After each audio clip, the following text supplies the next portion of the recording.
It's a very great pleasure also this year to be part of one annual event that will underline the position of Italy in the field of contemporary art around the world. We are very proud that this year was a crucial year for Italy in Sol, because we promoted different events in which we had the opportunity to show Italy in a very important way. Also for this edition, that is organized, of course, in collaboration with the General Directorate of the Ministry of Foreign Affairs and also the Association of Italian Contemporary Art Museums, we have two special guests that will tell us more about sustainability, what does it mean in the field of arts. And one of these guests is the director of the 광주비엔날레, the artistic director of the 광주비ennalet 2023, Barentina Buzzi, and the other guest is the architect Simone Carena. They will give us their interpretation about sustainability in art. I hope that also for the upcoming year we can strengthen more and more the importance of art to disseminate also our way to interpret art around the world and especially in Sol. Hello everyone, my name is Barentina Buzzi. I'm the curator and artistic director of the Italian pavilion of the 광주biennale, hosted by the Domburg Art Museum. The pavilion is organized by the Italian Cultural Institute in Seoul under the auspices of the Italian Embassy in Korea, in collaboration with the Bowman Welfare Foundation, and is hosted by the 광주biennale Foundation and by the Gwangju Metropolitan City. It is a pleasure for me today to give you a short description about our exhibition, which follows the conversation with the theme of the 14th 광주biennale, which is soft and wet like water. And we decided to interpret it in our own way through the title, What Does Water Dreams When Asleep? Which in Italian is Che cosa sognava quando dorme, as you can see on the scroll behind me.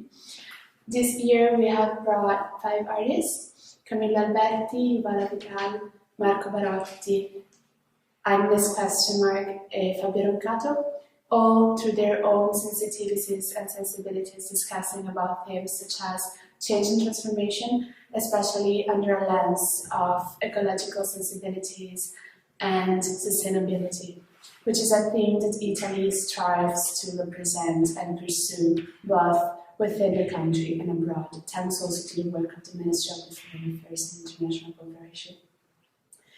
The 5 artists take us into a journey that help us imagine the possible future architectures of our condition, where humans are not anymore at the center of the world, but are connected and on a horizontal scale with all living beings.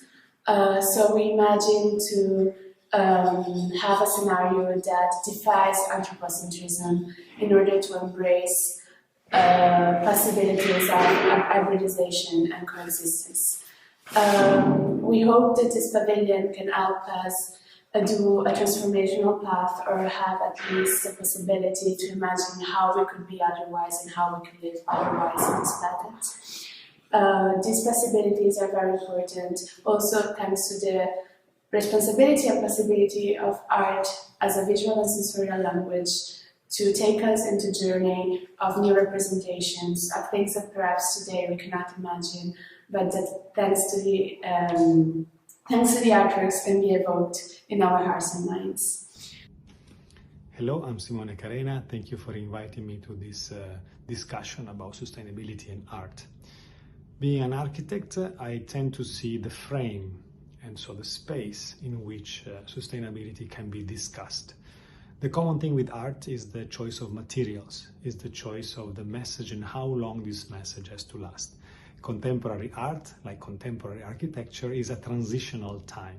So there's a lot of potential, but we don't have yet the testing ability to understand if it's going in the right direction. I think both art and architecture are guiding us to ask the right questions, or to formulate some questions and sometimes generate some debate and contrast. In architecture, we tend to divide these two opposites and open windows and doors for communication. In the practical sense, I can bring two examples. One is the Italian History of Culture, done with Michela Magri in Seoul, where we chose to represent a Colosseum, which is an icon of Italian architecture, or as a landmark, but is a ruin. So it's not functioning in the same way it was supposed to be. But even as a ruin, it still works and attracts tourists, visitors, and inspires people. It's almost like a form of art. It's a sculpture now. Also, it was recycled into St. Peter, so the material was used somewhere else in a way that would be not considered proper this time, to take something and build something else. But the Colosseum that we built is not made of stone, it's made of cardboard, a sustainable material that is recycled and can be recycled, because that interior design represents something that can be used and transformed. So it has to be light, has to be inexpensive, has to be usable for a certain amount of time. So a contemporary version of a Colosseum, something that has to last for the right time. Another example is for the Doha Expo that is going on right now. We designed a gadget, and you know, gadgets are normally not sustainable. They're made of plastic, they're made somewhere else, and they have to be shipped from far away. We ask Italian artisans to use Italian soil, clay, not cooking it, but leaving it raw. And we made money. So we made a lot of money to give to the visitors. This is the Italian sestercio that if you receive, you can put in your pot and it will melt, but it will be Italian fertile soil. So the actual value of money is in the material. It's a very poor material, but it has an origin, it's handmade, and is also packaged with another hand-printed material. So it kind of becomes a message of caring, because it takes a lot of effort to make 30,000 of these sesterzi. So the visitors from Qatar that have a lot of sand, a lot of energy, they could appreciate the material of it. So this is the common thing between art and architecture, is the framing of an idea. Sometimes it's an object, sometimes it's a painting, sometimes it's Bob Marley on a Marcello Gandini con touch.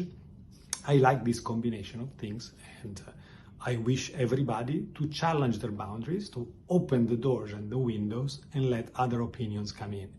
If this is a common benefit, is beneficial for both sides, then this door doesn't need to be there. Maybe architecture doesn't need to be there, but art as an idea should always be there. Thank you and goodbye. Be sustainable contemporarily.